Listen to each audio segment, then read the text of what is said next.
Hei, hei, hei, hei, hei! Sveicu jūs ar īpašo, neatkārtojamo un unikālo ceļojuma laika ziņu speciālu izlaidumu no Valmieras. Kādas prognozes ir gaidāmas tuvākajā laikā visā pasaulē?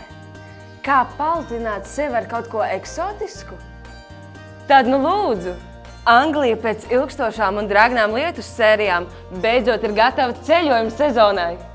Ēģipte turistiem kļūst drošāka, jo Gizas piramīdās ir atvērti iepirkšanās centri. Indija saviem ceļotājiem piedāvā baudīt īpaši turistiem ierīkotas baskāju takas pa svētvietām un ballēties kopā ar žņaudzē ķēniņu klubā Pars.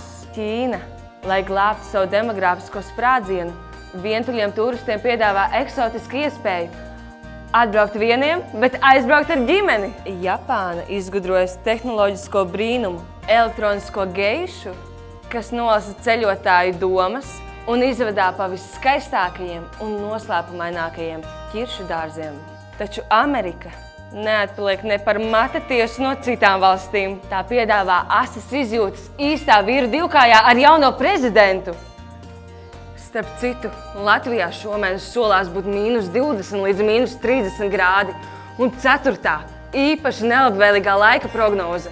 Taču, mīļie draugi, nesatraucieties! Uztraukumam nav pamata.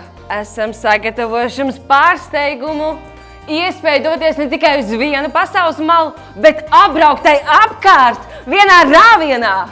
Sākam jau no 12. janvāra un tiekamies Valmieras drāmas teātrī. Meklējam norādi Žils Verns 80 dienās apkārt zemeslodei. Īpaši iesakām skolēniem no 12 gadu vecuma un ģimenēm. Paldies par uzmanību!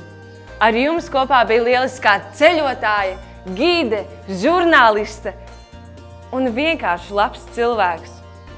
Bučas!